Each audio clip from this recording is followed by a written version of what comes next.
오늘 우리에게 주시는 하나님의 말씀은 요한계시록 18장 1절에서 8절까지의 말씀입니다. 요한계시록 18장 1절에서 8절까지 우리 한 목소리로 봉독하시겠습니다. 함께 봉독하십니다. 시작. 이 일 후에 다른 천사가 하늘에서 내려오는 것을 보니 큰 권세를 가졌는데 그의 영광으로 땅이 환하여지더라. 힘찬 음성으로 외쳐 이르되 무너졌도다 무너졌도다 큰 성 바벨론이여 귀신의 처소와 각종 더러운 영이 모이는 곳과 각종 더럽고 가증한 새들이 모이는 곳이 되었도다. 그 음행의 진노의 포도주로 말미암아 만국이 무너졌으며 또 땅의 왕들이 그와 더불어 음행하였으며 땅의 상인들도 그 사치의 세력으로 치부하였도다 하더라. 또 내가 들으니 하늘로부터 다른 음성이 나서 이르되 내 백성아 거기서 나와 그의 죄에 참여하지 말고 그가 받을 재앙들을 받지 말라. 그의 죄는 하늘에 사무쳤으며 하나님은 그의 불의한 일을 기억하신지라. 그가 준 그대로 그에게 주고 그의 행위대로 갑절을 갚아주고 그가 섞은 잔에도 갑절이나 섞어 그에게 주라. 그가 얼마나 자기를 영화롭게 하였으며 사치하였든지 그만큼 고통과 애통함으로 갚아주라. 그가 마음에 말하기를 나는 여왕으로 앉은 자요 과부가 아니라 결단코 애통함을 당하지 아니하리라 하니 그러므로 하루 동안에 그 재앙들이 이르리니 곧 사망과 애통함과 흉년이라. 그가 또한 불에 살라지리니 그를 심판하시는 주 하나님은 강하신 자이심이라. 아멘. 할렐루야. 우리는 계속해서 바벨론의 현상과 그 마지막의 멸망에 관해서 살펴보고 있습니다. 어제 봤던 17장에서는 바벨론으로 상징되는 큰 음녀에 대한 모습과 또 그것에 대한 해석이 있었어요. 근데 17장에서 보여주는 큰 음녀의 외모는 굉장히 매력적이고 화려합니다. 경제적인 힘과 정치적인 힘을 통해서 삶에 대한 화려한 보장과 여러 가지 쾌락과 재미를 통해 사람들을 유혹하고 중독시킵니다. 그래서 세상의 모든 나라와 사람들에게 엄청난 영향을 미치지요. 실제로 그리 많지는 않겠지만 성도들 가운데서도 예수 믿지 않고 하나님 대적하면서도 온갖 죄악에 뒹굴며 쾌락을 누리는 사람들을 부러워하는 사람들도 간혹 있습니다. 그러니까 세상에서 자기 마음대로 사는 모습이 부럽다는 거지요. 그러나 큰 음녀라는 단어가 내포하듯이 하나님을 대적하고 교회와 성도들을 핍박하는 이 세상의 문화는 음란하고 악한 거예요. 그렇기에 아무리 화려하고 대단해 보여도 하나님을 대적하는 세상 전체는 성경에 나와 있는 그대로 큰 음녀입니다. 그러니까 눈에 보이는 대로 그냥 화려한 모습, 이렇게 거대한 모습 여기에 현혹되어서는 안 된다라는 거죠. 성경에 따르면 지금 많은 사람들이 불나방처럼 화려함을 쫓아가지만 결국에는 다 무너질 겁니다.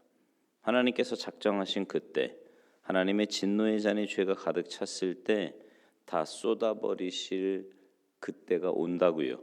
그렇기에 음료 문화로 쌓아 올린 세상의 문화에 넘어가면 안 됩니다.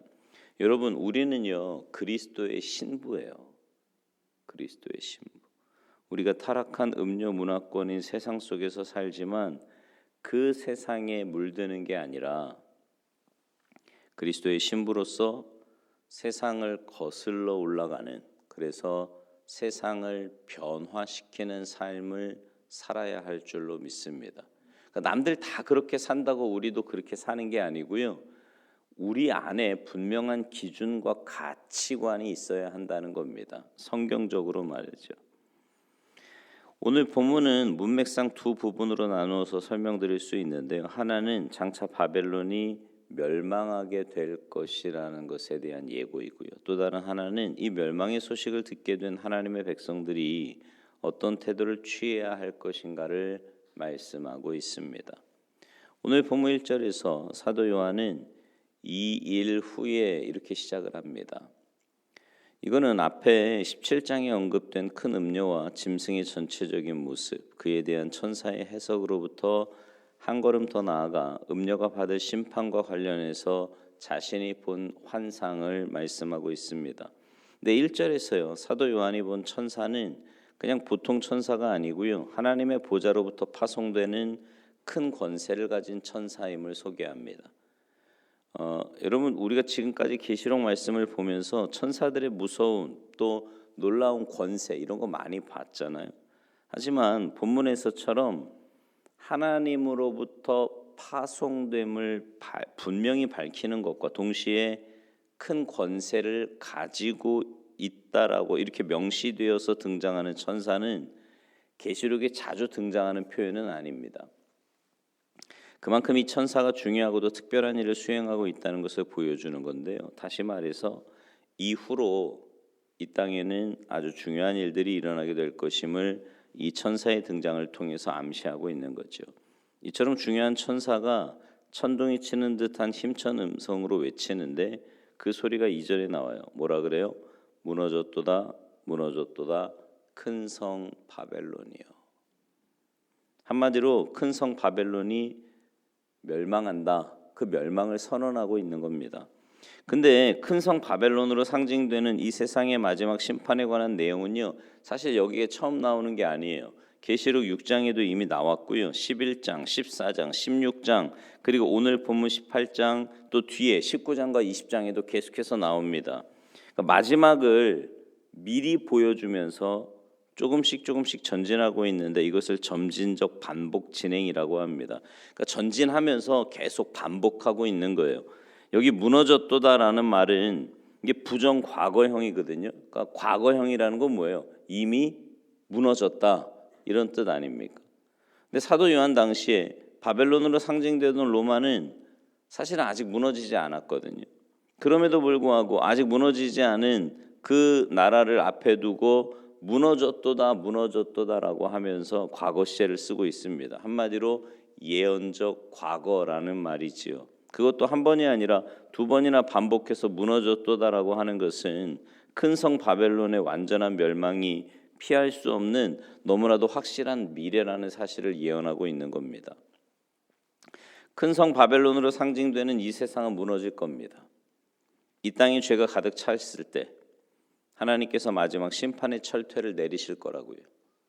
이건 취소되거나 바뀔 수 없는 너무나 분명한 사실입니다. 근데 2절 후반부에 보면 바벨론이 멸망한 뒤에 어떤 일이 일어나는지를 보여주고 있는데 귀신의 처소와 각종 더러운 영이 모이는 곳과 각종 더럽고 가증한 새들이 모이는 곳이 되었도다 이렇게 말씀합니다. 여러분, 세상의 모든 권세와 힘이 결집되어 있는 곳, 부와 명예와 문화가 융성한 그곳을 향해 주어진 선포가 놀랍게도 멸망이라는 사실을 한번 생각해 보세요. 여러분, 이거 쉽게 믿어지는 얘기는 아니에요. 그러니까 지금 너무 잘 되고 번성하고 계속 발달하고 있는데 멸망할 거다. 여러분, 이게 쉽게 받아들여지겠습니까?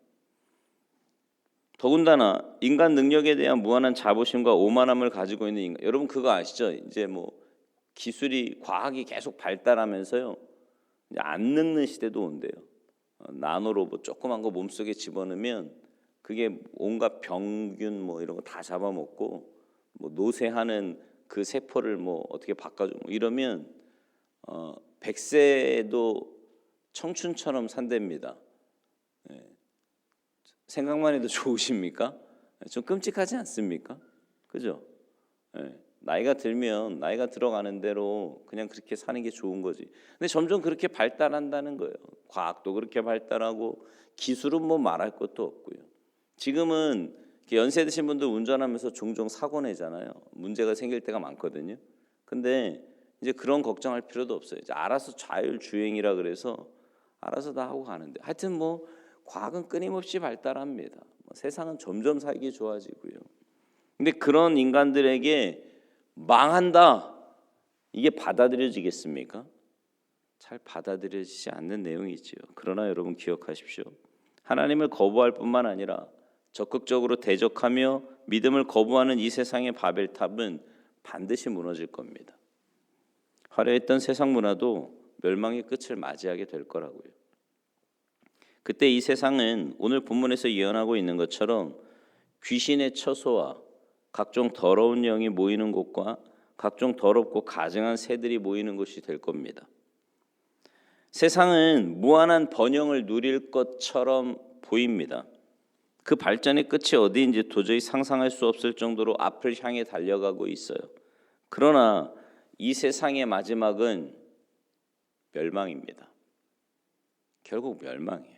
그러므로 음녀의 문화로 세워진 이 세상에 여러분 속지 마십시오. 세상이 아무리 아름다워 보인다고 할지라도 그 아름다운 겉모습 뒤에는 부패하고 무너진 폐허만이 존재할 뿐입니다. 믿음의 성도는 계시록과 성경에서 계속해서 말씀하고 있는 이 세상의 본질과 그 마지막을 볼 수 있는 눈이 있어야 돼요. 눈앞에 보이는 그냥 현상과 눈에 보이는 것만이 다가 아님을 알아야 된다고요. 그래서 절대로 세상의 겉모습에 현혹되어서는 안 됩니다. 눈에 보이는 거에 자꾸 현혹되면은요, 영적인 민감함이 떨어질 수밖에 없어요. 관심이 달라진다니까. 신앙생활을 하면, 영적인 삶을 살면 천국을 소망 가운데 보면서 믿음으로 살아야 되는데 그게 안 되는 거예요. 왜냐하면 눈에 보이는 게 더 커 보이거든. 네. 그게 더 좋아 보이는데 뭐. 그 옛날 영화 중에 매트릭스라고 하는 영화 있거든요. 그 영화에 보면 가짜예요. 이거 가상세계 같은 거거든. 근데 거기에서 이렇게 미혹이 돼가지고 넘어간 사람이 그런 얘기를 해요. 고기를 이렇게 먹으면서 이게 자기도 가짜라는 걸 안돼. 너무 맛있는 걸 어떻게 하냐는 거예요. 여러분 이게 뭔 바보 같은 소리입니까? 지금 입맛에 달콤하고 좋다고 가짜라는 걸 알지만 그걸 선택하고 앉아 있다라는 거예요. 여러분 잘못하면 우리가 그 꼴 날 수 있다니까요. 눈에 보이는 그 현상, 이 세상이 전부고 이게 영원하다 그러면 그대로 살아야죠. 보이는 대로 따라가야죠. 근데 아니라니까. 망할 거라고요. 이 세상은. 이거 진짜 아니라고. 다 무너진다고요. 주님 다시 오시는 그날 이거 싹 다 없어진다니까. 근데 거기에 현혹돼 가지고 그게 진짜인 것처럼 살면 나중에 얼마나 후회하겠습니까? 그죠? 아니 후회 정도가 아니라 성경은 그렇게 표현하잖아요. 슬피 울며 이를 갈 거라고요. 얼마나 한심하고 안타까운 상황이냐고요. 마지막 때의 거룩한 성도라고 불릴 수 있는 그리스도의 신부들은 영적인 음행과 도덕적 타락과 사치에서 벗어난 사람들입니다. 그렇기에 그리스도의 신부가 된 믿음의 성도들은 사치보다는 절제를, 방종보다는 섬김의 자리에 서야 합니다. 사랑하는 성도 여러분, 우리 지금 대강절기 보내고 있는데 다시 오실 주님을 기다리는 우리가 어떤 삶을 살아야 할지 말씀을 통해 잘 깨달으시기 바라요. 여러분 매일 이렇게 새벽마다 주님 앞에 나와 말씀 보고 기도하고 이게 왜 중요한지 아세요? 그래야 분명한 기준이 생기는 거예요. 눈에 보이는 대로 현혹되지 않고 어떤 상황에서도 낙심하거나 절망하지 않고 믿음의 길을 걸어갈 수 있는 힘이 생기는 거라고요. 그 힘 가지고 주님 앞에 서는 그날까지 모르죠. 주님이 먼저 오실지 여러분이 먼저 가실지 잘 모르겠지만 언제든 주님 앞에 서는 그날까지 끝까지 세상의 문화에 눈에 보이는 것에 현혹되지 않고 그리스도의 신부답게 믿음의 길 올곧게 잘 걸어가는 여러분 모두가 되시기를 주님의 이름으로 축원합니다. 기도하시겠습니다. 하나님, 악한 원수 마귀는 눈에 보이는 것으로 우리를 현혹하고 시험하여서 이게 진짜라고 이대로 사는 게 얼마나 재미있고 얼마나 유익한지 아냐고 우리를 계속 유혹하지만 그러나 하나님, 그리스도의 신부된 우리가 하늘의 가치관을 가지고 주님 가신 그 믿음의 길, 순례의 길을 걸어가야 함을 말씀을 통해서 다시 한번 깨닫습니다. 주님 앞에 나와 말씀과 기도로 하루를 무장하는 주님의 귀한 백성들에게 날마다 믿음을 더하여 주시고 주님의 마음을 또 분명한 기준을 허락하여 주셔서 세상에 살지만 그 세상 속에 잠겨 죽어가는 영혼이 아니라 오히려 그 세상의 물결을 거슬러 올라가며 선한 영향력을 끼치고 세상이 알지 못하는 분명한 가치관과 기준이 있음을 우리의 삶을 통해 증거할 수 있도록 주님 은혜 내려 주시옵소서. 오늘 한날의 삶도 어느 곳에 있든지 그리스도인답게 살아가는 복된 인생들 다 되기를 간절히 바라옵고 원하오며 예수님의 이름으로 축복하며 기도하옵나이다. 아멘.